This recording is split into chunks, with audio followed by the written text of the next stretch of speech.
혹시 지난주 설교가 기억이 나십니까? 더 이상 묻지 않아야 제 스스로 상처를 받지 않을 것 같아서. 지난주에 우리는 왜 구원받았음에도 불구하고 여전히 구원의 감격을 경험하지 못하는가? 저는 그 이유에 대해 바로 죄 때문이다. 조금 더 엄밀하게 말하자면 죄에 대한 인식 때문이다라는 말씀을 드렸는데요. 오늘은 지난주에 이어서 조금 더 구체적으로 죄와 구원의 관계성에 대해서 조금 더 깊게 말씀을 나누기를 원합니다.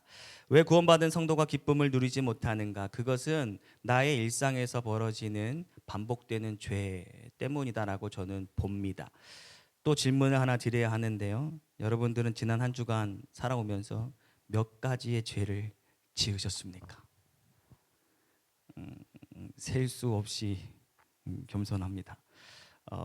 저는 저의 예를 먼저 드리자면, 고백하자면, 지난주 나는 설교를 준비하면서 몇 가지 죄를 지었을까 호기심이 한번 이렇게 끄적끄적 해봤는데요. 제 죄를 그냥 고백하는 것만으로도 이번 설교의 분량을 채울 수 있겠다. 그 중에서 여러분과 수위가 좀 낮은, 그나마 공개할 수 있는 수위가 좀 낮은 것을 몇 가지 공개하자면 이렇습니다. 지난주 어느 집의 담장에 장미꽃이 언제부터 피기 시작한 거예요. 이쁘다, 이쁘다. 그런데 어느 순간 저거 한번 따봤으면 좋겠다 해서 몰래 남의 집에 있는 담장에 있는 장미꽃 3송이를 훔쳤습니다. 그리고 불법 유턴도 2번이나 하고 신호 위반도 2차례, 끼어들기도 제 기억으로는 아마 1번 내지 2번 정도는 한 것 같습니다. 사소한 혹은 장난이라고 포장된 거짓말도 가까운 이웃에게 한 적도 있습니다. 야, 이거 얘기해야 되나 모르겠는데 심지어 아내의 지갑에서 몰래 5,000원을 빼서 썼습니다. 아내의 허락 없이 쓴 것이니 이것은 명백한 절도. 아내가 신고하지 않은 것에 감사할 뿐이죠. 사실 이 정도는 빙산의 일각입니다. 피차 은혜가 되지 않을 것 같아 구체적인 우리 죄를 나열할 수는 없지만 그것은 저나 여러분이나 마찬가지. 많은 죄에 노출된 지난 한 주였고 오염되었던 지난 날을 아마 지금 이 시간도 설교를 들으면서 생각하실 수 있겠습니다. 차마 부끄러워 말할 수 없는 수많은 죄를 짓는 연약한 존재. 그래도 신앙인인지라 신앙의 양심이 작동되어서 하나님 앞에 회개하기도 하죠. 근데 안타깝게도 얼마 지나지 않아서 우린 동일한 죄를 반복하며 살아갑니다. 동일한 죄면 또 모르겠는데 그 죄가 갱신되고 업그레이드 되어서 죄를 짓는 우리의 모습을 보죠. 개중에는 그러한 자신의 모습이 부끄럽고 추악하여 주님의 곁을 떠나는 사람들도 있다 했습니다. 그러한 삶이 반복되어지다 보니까 죄가 내 삶의 올무가 되고 그 죄가 나의 구원의 확신을 앗아가는 것이죠. 그래서 분명 구원받았음에도 불구하고 죄스러운 마음에 살다 보니 구원의 감격을 누리기는커녕 죄의 속박 가운데 살아가고 있는 그들의 모습을 보게 되는 거죠. 오늘 이 자리에서 혹은 인터넷을 통해서 향후에 또 인터넷을 검색해서 이 설교를 듣는 모든 성도들, 반복되어지는 죄로 인하여 여러분의 심령이 눌리고 나아가 여전히 구원의 감격을 누리지 못하는 자가 있다면 오늘 저와 여러분들에게 주시는 이 하나님의 말씀에 함께 집중해 보았으면 좋겠습니다. 오늘 본문 중에서 저는 14절의 말씀을 한번 읽어봤으면 좋겠습니다. 본문 14절입니다. 읽겠습니다. 시작. 죄가 너희를 주장하지 못하리니 이는 너희가 법 아래 있지 아니하고 은혜 아래에 있음이라. 죄가 너희를 주장하지 못하리니 이는 너희가 법 아래 있지 아니하고 은혜 아래 있음이라. 사실 우리가 읽었던 이 말씀은요, 로마서 5장의 결론의 말씀이기도 하고 가깝게는 1장에서부터 이 5장의 이 결론이기도 하며 나아가 7장 8장을 연결해 주는 매우 중요한 구절이기도 한데요. 바울은 우리가 읽지는 않았지만 앞선 장에서 무엇을 설명하고 있느냐? 아브라함과 다윗의 예를 들어 구원은 믿음으로 말미암아 받는다라는 이신칭의 교리를 강조하고 있다라는 거예요. 제가 한번 읽겠습니다. 로마서 4장 2절에 이렇게 말씀한 바 있습니다. 만일 아브라함이 행위로서 의롭다 하심을 받았으면 자랑할 것이 있으려니와 하나님 앞에서는 없느니라. 바울은 말하는데요, 아브라함의 행위로 따지면 자기 스스로 자랑할 것이 있을는지는 모르겠지만 하나님 앞에서는 전혀 자랑할 게 없고 그 모든 것들이 다 쓸데없는 것이다 라고 바울이 말하고 있는 겁니다. 보십시오, 아브라함을 아시겠지만 얼마나 파렴치한 사람입니까? 자기 목숨 살기 위해서 힘없는 아내를 팔았던 자입니다. 정말 그때 하나님의 신면막측한 도우심이 없었다면 아내가 어떤 화를 당했을는지 아무도 몰랐겠죠. 그때 아브라함은 꼼짝도 하지 아니하고 뒤에 숨어 있었던 것 아니겠습니까? 만약 행위로만 본다면, 그 사건 하나로만 본다면 아브라함이 과연 구원받을 자격이나 있는 사람인가라고 지금 바울이 말하고 있는 겁니다. 그런데 그가 어떻게 구원을 얻었는가, 이 부분을 같이 읽었으면 좋겠는데 로마서 4장 3절의 말씀입니다. 한번 큰 목소리로 믿음으로 고백합니다. 시작. 성경이 무엇을 말하느냐? 아브라함이 하나님을 믿음에 그것이 그에게 의로 여겨진 바 되었느니라. 믿으시면 아멘. 아멘. 성경은 말하는데 아브라함이 어떻게 구원을 받았느냐? 하나님을 믿음에 하나님이 그를 의롭게 여기사 그를 구원하여 주신 줄 믿습니다. 다시 말해 이신칭의 믿음으로 말미암아 그가 구원함을 받았다라는 것입니다. 그렇습니다. 이 성경의 말씀대로 본다면 그가 하나님으로 말미암아 의롭게 된 후 더 이상 죄가 그를 주장하지 못했던 거죠. 그러나 그렇다고 해서 그 이후에도 그가 죄를 짓지 않았느냐라고 하는 것은 또 다른 문제가 됩니다. 제가 더 이상 그를 주장하지는 못했지만 그 이유 중에 하나는 그는 더 이상 세상의 법 아래 지배받지 아니하고 하나님 은혜의 법 아래 지배받았기 때문인데요. 만약에 세상 법으로 따진다고 든다면 죄가 드러나지 않을 사람이 이 세상에 몇 명이나 있겠습니까? 세상의 법으로 따진다면 구원받은 이후의 아브라함도 여전히 연약한 인간인지라 이런저런 죄들을 지며 살았겠죠. 우리가 동일한 인간이기에 그 또한 넘어지기도 하고 연약함을 드러냈던 아브라함을 보게 됩니다. 그런데 하나님께서 그를 의롭게 여겨주신 즉시로 그는 더 이상 세상의 법 아래 있지 아니하고 은혜의 법 아래 지배되었기 때문에 그 안에서 주님이 주시는 구원의 기쁨을 누리며 살았을 것은 믿음의 눈으로 본다면 충분히 볼 수가 있게 되는 겁니다. 또 보는데 바울은 이 아브라함의 이 구원에서 멈추지 아니하고 더 나아가 유대인들이 이스라엘 사람들이 그토록 존경하는 다윗의 구원에 대하여서도 말씀하고 있는 것을 보는데 로마서 4장 6절에서 8절의 말씀을 제가 세 번역으로 준비했는데요. 한번 읽어봤으면 좋겠습니다. 읽겠습니다. 시작. 그래서 행한 것이 없어도 하나님께서 의롭다고 여겨주시는 사람이 받을 복을 다윗도 다음과 같이 말했습니다.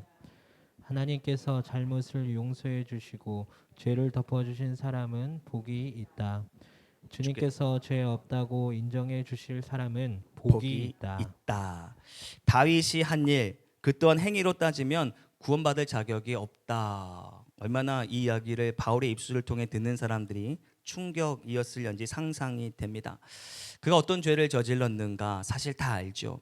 그는 부하를 계획적으로 죽였습니다. 그리고 불법으로 그의 아내 밧세바를 범했던 아주 흉악한 죄인입니다. 물론 그 일로 말미암아 그가 징계를 받은 것도 사실이지만 그에게 향하였던 불가항력적인 구원의 은혜는 변함이 없었다라고 지금 바울이 말하고 싶은 겁니다. 우리가 이 사실을 통해서 깨달을 수 있는 게 무엇이냐면 구원이 사람의 행위로 이루어지는 것이 아니라 절대적인 하나님의 주권, 절대적인 하나님의 선택에 의하여 이루어진다라고 하는 사실 잊지 않는 저와 여러분이 되기를 주의 이름으로 축원합니다. 또 봅니다. 밧세바 사건 이후로 한참 지난 이 다윗의 노년에 그가 또 한 번의 죄를 짓게 되는데 그 죄가 무엇이냐면 바로 인구 조사를 했던 죄입니다. 근데 이 사건으로 보십시오. 다시 말해 이 행위로 말미암아 그의 구원이 취소되었는가? 그렇지 않다라고 하는 것이죠. 그 또한 죄 없다 인정해 주시는 그 하나님을 찬양한 구절이 다윗의 시편 여러 곳을 통해 나타나게 되는 겁니다. 다시 말해 하나님의 불가항력적 은혜는 우리의 어떠함을 떠나서 변하지 않는다라고 하는 것을 이 다윗의 사건을 통해서도 여실히 나타나지게 되는 겁니다. 아마 여기까지도 설교를 들으시면 마음속에 이런 생각이 드실 겁니다. 그럼 구원받은 사람은 과거의 죄, 현재의 죄, 미래의 죄 모두가 다 이 용서함을 받았으니 마음대로 살아도 되는가? 지난 이 구원사용 설명서 이 3주간을 통해 제가 계속하여 강조한 말씀인데요. 이러한 도발은 어제 오늘의 일이 아닙니다. 바울 당시에도 그러한 도발이 이루어졌던 것이죠. 야, 그러면 네 말처럼 정말 구원받은 사람은 어떠한 죄를 저질러도 구원이 변화되지 않으니 마음대로 살아도 되겠네 라고 했을 때 바울이 로마서 6장 1절 2절에 이렇게 목에 힘줘 강조했던 거죠. 읽겠습니다. 읽습니다. 시작. 그런즉 우리가 무슨 말을 하리요? 은혜를 더하게 하려고 죄에 거하겠느냐?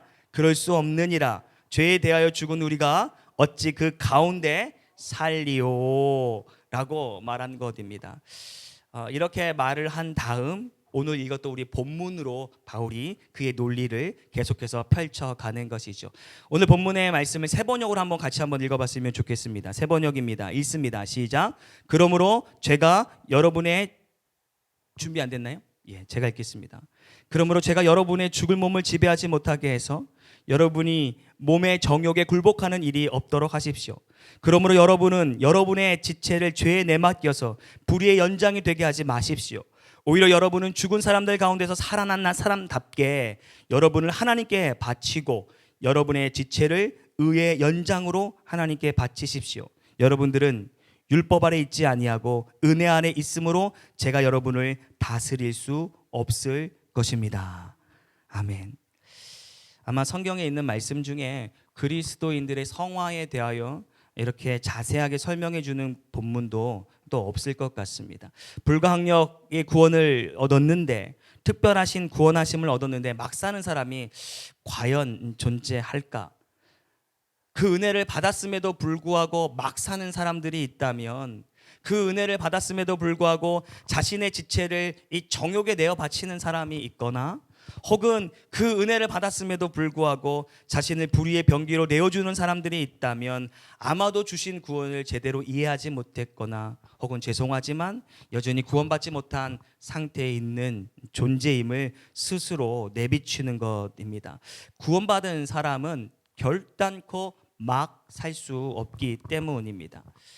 그런데 문제는 구원받은 사람이 이 성화를 이뤄가는데 최대의 난적이 있는데 서두에도 말씀드린 바 그게 뭐냐면 매일마다 찾아오는 나를 괴롭히는 죄라고 하는 것입니다. 날마다 찾아오는 육신의 죄 무엇이 있을까? 이를테면 음란의 죄입니다. 물론 여기 있는 분들은 논외겠지만 옛날만 과거만 하더라도 이 음란의 죄를 짓는다라고 하는 건 굉장히 막 엄청나게 찾아 헤매어야만이 지을 수 있는 죄 아니었겠습니까? 그런데 요즘은 마음만 먹으면 그냥 음란의 죄를 쉽게 만날 수 있고 쉽게 저지를 수 있는 세상 가운데 우리가 산다는 거예요. 제가 그런다는 게 아니고 세상이 그런다는 거예요. 너무나도 쉽게 우리 아이들이 성적인 어떤 음란에 쉽게 노출되어 있고 거기에 빠지게 너무나 쉬운 상황에 있다라는 것이죠. 그다음 매일마다 찾아오는 누군가를 미워하는 미움의 죄, 혹은 거짓의 죄, 혹은 다툼의 죄, 시기의 죄, 이런 등등이 성도로 하여금 성화로 나아가는데 장애가 되고 방해물이 된다라는 겁니다. 그런데 이 괴로움은 우리만의 괴로움이 아니었던 것 같아요.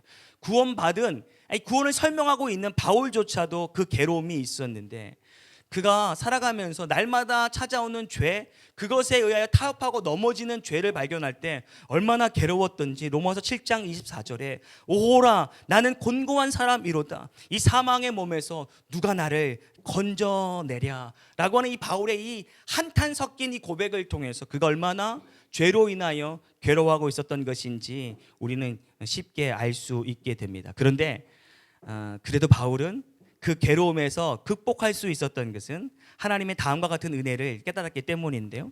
로마서 8장 1절 2절 준비되었으면 제가 읽겠습니다. 제가 준비했습니다. 그러므로 이제 그리스도 예수 안에 있는 자에게는 결코 정죄함이 없나니 이는 그리스도 예수 안에 있는 생명의 성령의 법이 죄와 사망의 법에서 너를 해방하였음이라. 다시 한번 읽겠습니다. 그러므로 이제 그리스도 예수 안에 있는 자에게는 결코 정죄함이 없나니 이는 그리스도 예수 안에 있는 생명의 성령의 법이 죄와 사망의 법에서 너를 해방하였습니다. 믿으시면 아멘. 이 말씀은 바울에게만 심심한 위로가 되었던 것이 아니라 오늘 우리에게도 위로가 되죠. 구원받은 이후 우리의 마음은 그렇진 않지만 이따금씩 죄와 타협하는 나의 모습을 볼 때 정말 나는 구원받은 자인가? 내 구원은 유효한가? 구원에서 탈락된 것은 아닌가? 정말 이 사망의 몸이 구원받을 자격이나 있는 것인가? 하며 어리석은 생각에 빠져들게 될 때 주님은 말씀하십니다. 그러므로 그리스도 예수 안에 있는 사람은 결코 정죄를 받지 아니하노라. 이 위로의 말씀이 저의 위로요 여러분의 위로 되기를 주의 이름으로 축원합니다. 생명의 성령의 법이 우리를 죄와 사망의 법에서 해방하였으므로 더 이상 우리는 죄로 말미암아 괴로워하거나 아파하거나 이미 얻은 구원에 대하여 흔들릴 필요가 없다라고 하는 사실을 잊지 않는 우리 모두 되기를 주의 이름으로 축원합니다. 이 높아심에 다시 한번 말씀을 드리고 싶은데요. 구원은 우리의 행위가 아닙니다. 믿으십니까? 한번 옆 사람에게 인사합시다. 구원은 우리의 행위가 아닙니다. 구원은 동의하십니까? 아멘. 구원은 우리의 행위가 아니에요. 물론 구원 이후에 찾아오는 죄로 말미암아 다시 강조하지만 넘어질 수는 있습니다. 아브라함도 넘어지고 다윗도 넘어진다 했지 않습니까? 그러나 그것이 우리의 구원에 어떠한 영향도 미치지 않는다라고 하는 사실을 우리는 기억해야 되는 것이죠. 물론 지은 죄에 대해서 하나님은 반드시 벌하십니다. 하나님은 자비로우신 하나님이시기도 하지만 하나님은 공의로운 하나님이시기 때문에 우리가 이 땅 가운데 살면서 지은 죄에 대해서 반드시 용서치 않으시죠.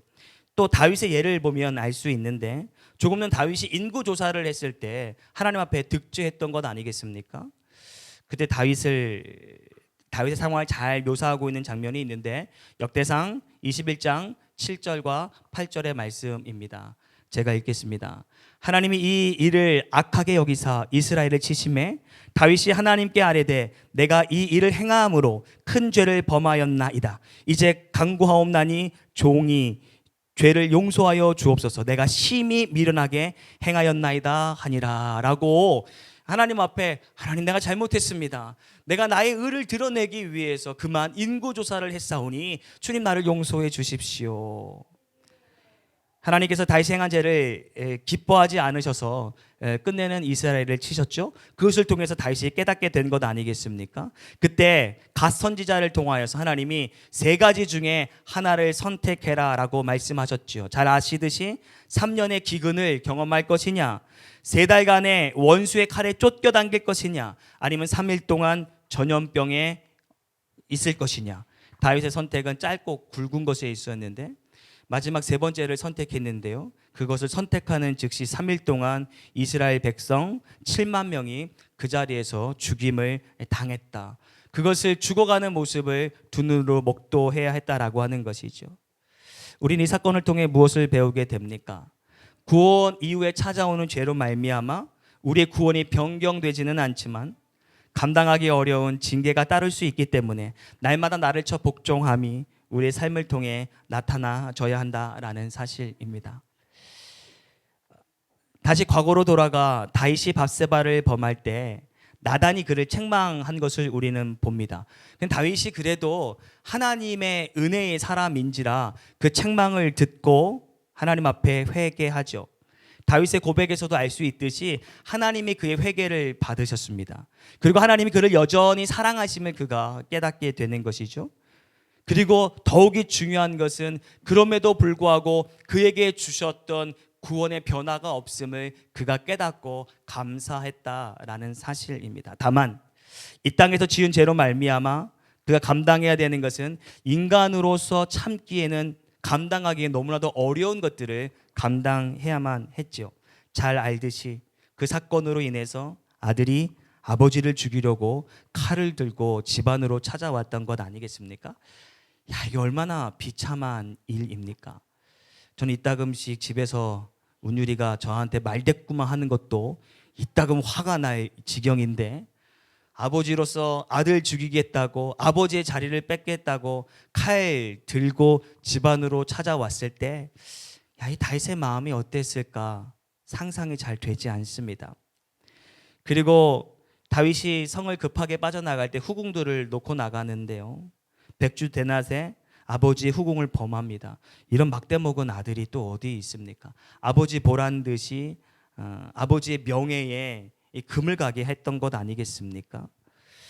또 아들을 피해 성급히 피신할 때는요, 평소에 다윗을 못마땅히 여겼던 자들이 다윗이 주랭랑 치고 있는 모습을 보면서 그를 조롱하고 그를 비웃었습니다. 그 중에 한 사람이 시므이라고 하는 사람이었는데, 시므이가 주랭랑 치는 다윗과 그의 신하들을 바라보면서 차마 입에 담지도 못하는 욕설과 혹은 악담을 퍼부었다라는 말이죠.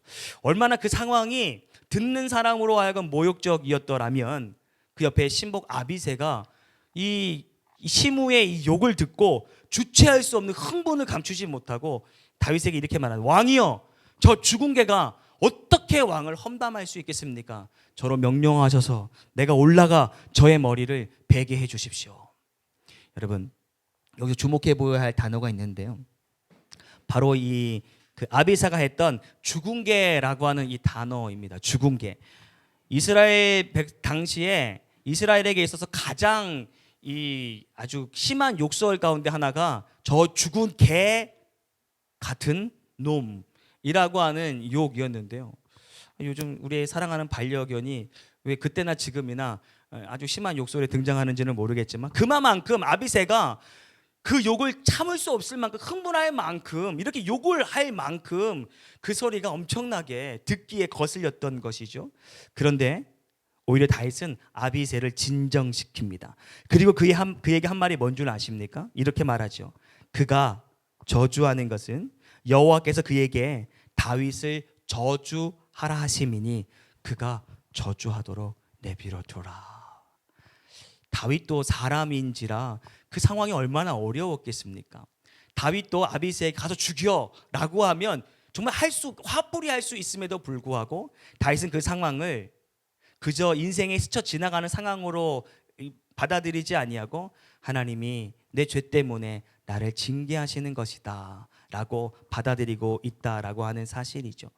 이뿐 아니라 잘 아는 것처럼 이 내용은 끝내는 압살롬이 죽게 되는 것 아니겠습니까? 아들의 죽음을 목도해야 했습니다. 아들이 죽었다라고 압살롬이 죽었다라고 하는 소식을 신하들이 듣고 왕에게 보고할 때 뭐라고 말하냐면, 드디어 하나님께서 당신을 대적한 원수를 물리치셨습니다. 얼마나 기쁜 일입니까? 얼마나 속이 후련한 일입니까? 저도 총각 전도사 때는 이 압살롬의 죽음을 보면서 죽어도 마땅한 놈, 죽어도 싼 놈이라고 손가락질을 했는데, 이제 아비가 되고 아버지가 되고 아비의 심정으로 다윗을 보며 다윗의 심정으로 압살롬의 죽음을 볼 때, 이 다윗의 마음이 얼마나 찢어지도록 아팠을까? 그래도 내 새끼가 아닙니까? 그래도 내 자식이 아니냐라고 하는 것이죠. 그때 그 상황을 성경은 다음과 같이 묘사하고 있는데 제가 읽겠습니다. 사무엘하 18장 33절. 왕은 이 말을 듣고 마음이 찢어질 듯이 아파서 성문 위에 다락방으로 올라가서 울었다. 그는 올라갈 때 내 아들 압살롬아, 내 아들 압살롬아, 너 대신 차라리 내가 죽었을 것을 압살롬 내 아들아 하면서 울부짖으며 다락방으로 올라갔던 것 아니겠습니까? 그는 주체할 수 없는 그 슬픔의 감정을 이끌고 아무도 없는 다락방으로 올라갔던 겁니다. 비록 왕이지만 신하들 앞에서 조금 전까지 그를 대적하였던, 그를 죽이고자 했던 대역 죄인의 죽음을 두고 왕이었지만 차마 그들 앞에서 울지 못했던 거죠. 상상해 보십시오. 눈물을 참고 도대체 다락방이 몇 층이었는지, 높이가 얼마인지, 몇 계단이었는지는 모르겠지만 그 계단을 오르면서 눈물을 참았던, 그 눈물을 다락방에 올라가서야 터뜨렸던 이 다윗의 마음을 상상해 보십시오. 무슨 생각을 했겠습니까? 다윗의 고백과 같이 차라리 내가 죽었을 것을, 다시 말해 이것은 내가 죽어야 하는데, 이 못난 애비의 죄로 말미암아 내가 죽어야 하는데 네가 그것을 대신하였구나 라고 하는 생각이 그로 하여금 얼마나 마음 찢어지도록 아프도록 했겠냐라는 겁니다. 그러면서 올라가서 오열하면서 하나님 나를 용서해 주십시오 라고 했던 다윗의 모습이 상상이 되었습니다. 그가 지은 죄로 말미암아 시간이 한참 지난 뒤 그에 대한 죄값을 경험해야 했지만, 제가 강조하고 싶은 건 또한 바울이 말하는 바 그럼에도 불구하고 여전히 하나님은 그를 사랑하고 계셨다, 여전히 그에게 주신 구원의 은혜를 거두시지 않았다 라고 하는 이 부분을 오늘 우리가 반드시 붙들고 살아갈 수 있는 저와 여러분이 되기를 주의 이름으로 축원합니다. 모쪼록 오늘 읽었던 본문 14절에 말하는 바 제가 우리를 주장하지 못함은 우리가 사망의 법 아래 있지 아니하고 은혜 아래 있었기 때문임을, 그래서 변하지 않는 구원에 속하여 있음을 여러분 남은 인생 기억하고 주님을 영화롭게 할 수 있는 우리 모두 되기를 주의 이름으로 축원합니다. 다시 오늘 주제에 한 걸음 더 나아가다 보면 다음과 같은 사실을 직면하게 됩니다. 여전히 구원이 흔들리고 여전히 구원의 감격이 없는 자들로 하여금 나타나는 증상인데요, 우리가 구원의 감격을 죄 때문에 누리지 못하는데 그것에서 속히 벗어나지 못한다면 그 그릇된 죄의 인식은 우리로 심판에 대한 두려움으로 견인한다라는 말입니다. 히브리서 9장 27절의 말씀을 제가 읽겠습니다. 한번 죽는 것은 사람에게 정해진 것이요 그 후에는 심판이 있으리니. 다시 한번 히브리서 9장 27절, 한번 죽는 것은 사람에게 정해진 것이요 그 후에는 심판이 있으리니. 여러분, 믿지 않는 사람들이 죽음을 두려워합니다. 저는 그런 분들을 여럿 보았습니다. 무엇 때문에 그들은 죽음 앞에 두려워할까 많은 묵상도 해보았습니다. 여러분들은 어떻게 생각하십니까? 왜 믿지 않는 자들이 죽음 앞에 두려워하는가? 심판이 두렵기 때문일까? 그렇지 않습니다. 만약에 심판이 두려웠더라면 그들은 주님을 믿었기 때문입니다. 그들이 예수님을 믿지 않았기 때문에 반드시 이 말 심판을 몰랐기에 심판 때문에 두려웠다라고 말할 수는 없는 것이죠. 오히려 그들이 죽음 앞에 두려워하는 이유는 죽음 이유가 불분명하기 때문입니다. 내가 죽으면 어떻게 되지? 내가 죽은 다음에 어떠한 일들이 펼쳐지게 될까라고 하는 그런 공포가 그들을 두렵게 만드는 것. 나아가 죽음에 직면하는 이들이 두려워하는 것은 더 살고자 하는 욕망 때문에 이 두려워하는 것이죠. 또한 죽으면 그것으로 끝난다라고 생각하니 절망으로부터 오는 공포가 그들을 두렵게 하는 것입니다. 그러나 진짜로 불신자가 두려워해야 할 이유가 무엇이냐면 죽음 이후에는 성경의 말씀과 같이 영벌과 영생을 가름짓는 심판이 있다라고 하는 사실에 그들은 두려워해야 되는데 전혀 그 포인트를 찾지 못하고 전혀 다른 이유로 두려워하고 있다라고 하는 겁니다. 제가 지금 무엇을 강조하고 싶으냐면 심판에 대한 두려움은 성도가 가져야 될 두려움이 아니라는 것입니다. 죽음 이후의 심판이 두렵습니까? 우리는 그곳에서 자유함을 얻어야 하는 줄 믿습니다. 요한복음 5장 27절의 말씀인데요, 한번 읽어봤으면 좋겠습니다. 요한복음 5장 27절, 내가 진실로 진실로 너희에게 이르노니 내 말을 듣고 또 나 보내신 이를 믿는 자는 영생을 얻었고 심판에 이르지 아니하나니 사망에서 영생으로 옮겨졌느니라. 아멘. 예수 그리스도를 믿는 자는 영생을 얻었고 심판을 받습니까? 받지 않습니까? 받지 않는다라고 성경이 우리에게 말씀하고 있는 사실이죠. 그러니 심판이라고 하는 단어, 죽음 이후에 심판대 선다라고 하는 이 사실은 믿지 않는 자들에게는 불안의 요소고 또한 이 절망의 요소이지만 믿는 우리들에게는 기쁨의 소식이 된다라는 겁니다. 예수 그리스도가 십자가에 못 박혀 죽으시고 우리를 위해 부활하신 것도 기쁜 소식이지만 이후에 우리가 죽음으로 말미암아 맞이하게 될 심판 역시 기쁨의 소식이 되는 것. 히브리서 9장 28절의 말씀도 제가 읽겠습니다. 이와 같이 그리스도도 많은 사람의 죄를 담당하시려고 단번에 들이신 바 되셨고 구원에 이르게 하기 위하여 죄와 상관없이 자기를 바라는 자들에게 두 번째 나타나시리라. 매우 중요한 말씀인데 예수 그리스도의 모든 인류의 죄, 즉 과거, 현재, 미래의 죄를 십자가에 달리심으로 단번에 구원에 이르게 하셨다라고 하는 말씀 아닙니까? 우리의 죄와 상관없이 자기를 바라는 자들에게 구원을 주셨다라고 하는 사실이죠. 그러니 심판은 두려워할 필요가 없다라는 말입니다. 제가 그래서 오늘 설교의 제목을 그 두려움이 변하여라는 제목으로 잡았는데요. 성경에 보면 이런 찬양이 있죠. 그 두려움이 변하여 내 기도 되었고 전날의 한숨 변하여 내 노래 되었네. 주님을 찬송하면서 할렐루야 할렐루야. 내 앞길 멀고 험해도 나 주님만 따라가리. 모쪼록 구원이 흔들려서 혹은 심판받을까 봐 지옥에 떨어질까 봐 걱정하고 두려워하는 자들에게 오늘 우리에게 주신 말씀, 그 두려움이 변하여 기쁨 될 수 있는 우리 모두 되기를 주님의 이름으로 축원합니다. 이제 말씀을 정리할까 하는데요.